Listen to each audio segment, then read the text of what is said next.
Morning dear students. Yes बेटा, let's start the chapter number 12। आज हम चैप्टर नंबर 12 का रिवीजन करेंगे। वैसे तो हम यूटी फर्स्ट में कर चुके हैं इसको पहले से ही, लेकिन ये आपका प्री एनुअल और एनुअल एग्ज़ाम में आएगा ये चैप्टर, तो हम इसको दोबारा से रिवाइज कर रहे हैं। तो chapter number 12 articles A and the articles में आपको पता ही है आर्टिकल्स कौन से वर्ड्स होते हैं जिसमें ए एंड द। देखिए ए कहाँ पर आता है और एन कहाँ पर आता है और द कहाँ पर आता है। तो देखिए a is use before a word beginning with a consonant word sounds. An is use before a word beginning with a vowel sound. जो देखिए आपको पता है ए टू जेड जो आपके अल्फ़ाबेट्स होते हैं, ए ई आई ओ यू जो होते हैं वो आपके वोवल्स होते हैं, बाकी कॉन्सोनेंट्स होते हैं। तो जो कॉन्सोनेंट्स वर्ड्स होते हैं उनके साथ आता है आपका ए हमेशा, और एन आता है वोवल्स के साथ। जैसे आ बाउल, अब देखिए बाउल है तो बी है, बी क्या है आपका कॉन्सोनेंट है तो ए आ गया। Cup, egg, ice cream. तो आपको देखना है वोवल्स कौन सा है, कॉन्सोनेंट कौन सा है। जिसके अगर आपका फर्स्ट वर्ड वोवल्स है, जैसे ई है तो ई क्या होता है आपका वोवल्स होता है तो एन आ गया। सी यू पी कप, कप का सी क्या हो गया आपका कॉन्सोनेंट हो गया तो आपका ए हो गया। ठीक है, तो ये तो हो गया आपका ए एन। अब बात करते हैं हम दा की। अभी दा की भी बात करेंगे, पहले हम ए एन की एक्सरसाइज कर लेंगे। When we speak about any person और thing the first time we use an और ए और an. A and an are called indefinite articles because they do not tell us about any particular thing or person। क्योंकि ये किसी particular thing और person का use नहीं हो रहा है, इसलिए हम ए एन का यूज़ करते हैं वोवल्स और कॉन्सोनेंट के अकॉर्डिंग। तो फिर इन द ब्लैंक्स करेंगे हम। एप्पल का ए है क्या है वोवल्स है तो हमारा आ गया A N. Girl A, egg फिर से ए एन आ गया। वुमेन, वुमेन क्या है डब्लू है तो डब्लू क्या होता है आपका कॉन्सोनेंट होता है तो ए आ गया। आइसक्रीम आई क्या है आपका वोवल्स तो आपका एन आ गया। उसके बाद रेड एप्पल है तो रेड का आर क्या है आपका कॉन्सोनेंट है तो ए आ गया। उसके बाद एन आ एन एन स्ट्रॉबेरी आइसक्रीम, इसमें भी ए आएगा आपका। ठीक है, उसके बाद आप ये अब बेटा आप बुक में ही डन करेंगे। ठीक है, उसके बाद हम कंप्लीट द स्टोरी यूजिंग ए और N.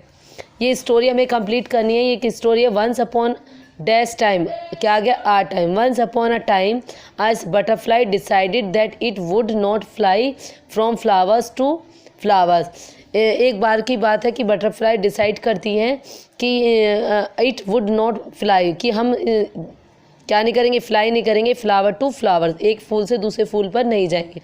It is not dash good thing to keep moving, क्योंकि यह अच्छी आदत नहीं है घूमने फिरने की। तो नॉट गुड, गुड का क्या होगा जी आपका क्या है कॉन्सोनेंट है तो ए आ गया। I am going to build a dash house from myself, कि मैं अपना एक हाउस बनाऊंगी तो हाउस का एच क्या है आपका कॉन्सोनेंट है तो ए आ गया।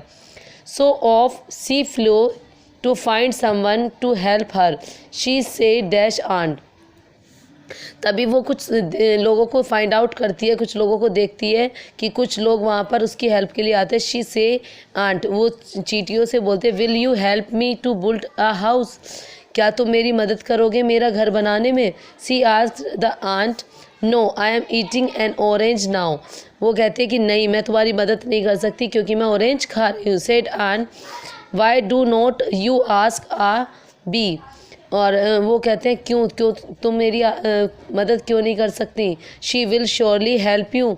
No thank you said the butterfly I think I will build the house myself, वो कहते हैं मुझे तुम्हारी हेल्प की कोई ज़रूरत नहीं है, मैं अपना हाउस खुद ही बना सकती हूँ।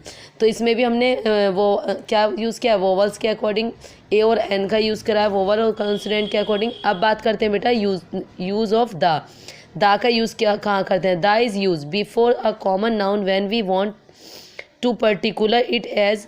देखिए the girl, the boy, the cleverest, the oldest, the Ganga, the Arabian, जहाँ पर मतलब किसी पर्टिकुलर थिंग किसी नाउन की, जहाँ पर कॉमन नाउन का यूज़ हो रहा है और पर्टिकुलर किसी प्लेस थिंग की या पर्सन प्लेस या थिंग की बात हो रही है, वहाँ पर हम दा का यूज़ करते हैं। ठीक है, before a name of mountain range, जैसे माउंटेन्स होते हैं अगर हम उसमें यूज़ करते हैं तो भी हमारा द आता है। द हिमालयाज, द एल्प्स, ठीक है।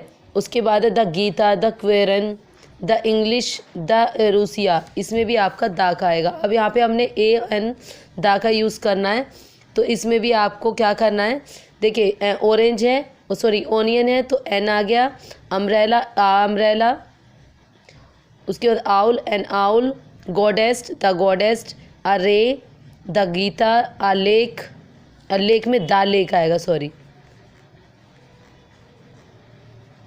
N stick, an ocean, a belt, an elf, an a hotel, the god, the lake, यहाँ 2 बार लेक दिया हुआ है, द लेक आएगा, एन अल्सर, अ हेयर। उसके बाद फिन द ब्लैंक्स, इसमें हम इसमें भी हमें ए एन और दा का यूज़ करना है, इसमें सेंटेंस के अकॉर्डिंग दिया हुआ है तो इसे हम कंप्लीट करेंगे। I saw dash ox grazing in dash field, I saw an ox और फील्ड में the sun is shining brightly, he is led by an R, यहाँ पर एन नहीं दा रहेगा।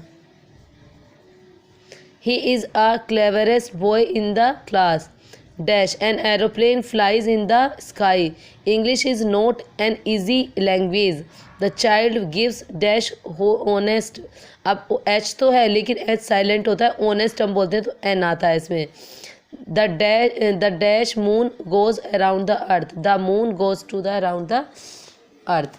उसके बाद बेटा ये है आपका insert articles where necessary and rewrite the sentence one has be done for you. एक सेंटेंस हमें बना के दिया गया है, इसमें हमें आर्टिकल्स का यूज़ करना है।